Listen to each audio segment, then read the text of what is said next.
Sabu Jiyana is a prominent African music activist from Kwalanga, one of South Africa's oldest townships. Over the years, Sabu expanded his artistic talents into various entertainment forms, including ballroom dance, drama and African dance. In 2001, Sabu and his friends founded Abavugi, a globally recognized band known for its innovative use of marimba, brass and percussion. The band has performed at prestigious festivals worldwide, including the Afrika Festival in Hertmer in Netherlands, the Respekt Festival in the Czech Republic and the World Music Rain Festival in Malaysia. And we're joined in studio by Sabu Jiyana to talk about his creative journey. Sabu, a very good morning to you. Thanks for joining us. Welcome. Good morning to you too, sir. Good to have you. Thanks for inviting. Good to have you on the show this morning. Just first of all, take us through your artistic journey, how it started and where are you headed to? I actually, I think I bumped into it. You bumped into it? Yeah, yeah, but I come from a very artistic family as well. Most of my cousins are musicians. And I think my grand always thought I would be an entertainer. Because what is it that she saw in you? I don't know, actually. Is it? Because I was a quiet kid. But every time when I had to entertain people, I would entertain people. And entertain in what form?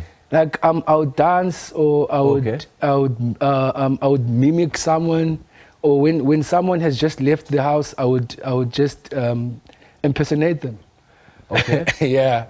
And having grown up in Kwalanga, one of South Africa's oldest townships, did those surroundings influence your artistic journey? Yeah. I think so. I grew up in a very vibrant street called Ejabavu in Kwalanga, and every day was an occasion. Yeah. Every day was something, and there would be someone singing something. There'll be someone dancing, and every day was a party in my street. I can only imagine. Yeah.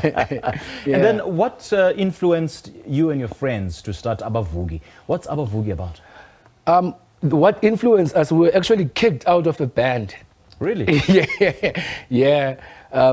We had decided that we wanted to be self-sufficient and make our own money. And we stole instruments. Then we went to busk at the waterfront in town. And then the older guys were like, no, this is not the way to go. Because we were like 13, 14 at the time. And then when they kicked us out of the project, we then started our own and then invited other guys who were kicked out of another project. So yeah, but I've been with these guys for like 23 years now. Really? And it's been great. It's been great. We've been recording, we've been traveling together, we've been performing together. We've just released an album.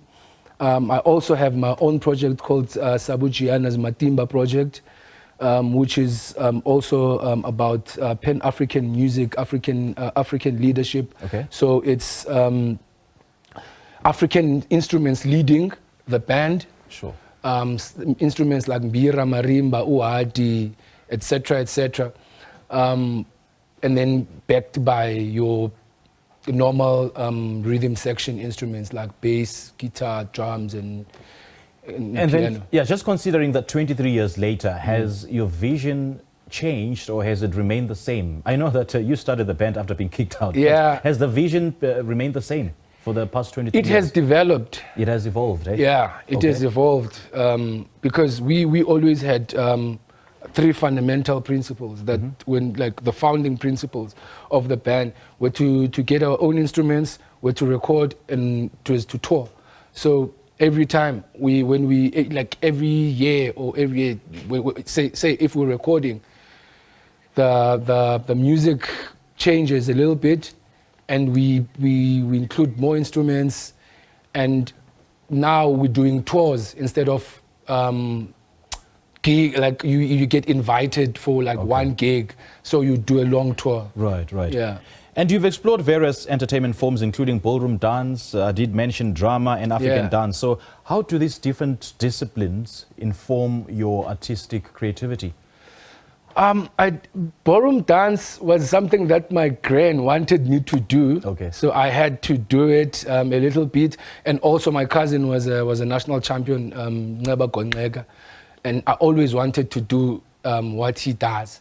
Right. So that and African dance, it was through the project that we're in. Drama was through my grandma's sister. So I think it was a great introduction, or it was a good introduction to entertainment, to my entertainment life. Okay. Yeah. And how do you see yourself, and as well as the band, working towards the promotion and the preservation of African culture through your music? As I said, my music, I call my music edutainment. So we're educating while entertaining. Because every time when I have to touch an instrument, I have to explain to people what this instrument is and where it comes from. And because also you have to come with the history of that place. Because also we all know that African music is ceremonial music. Yes, yes.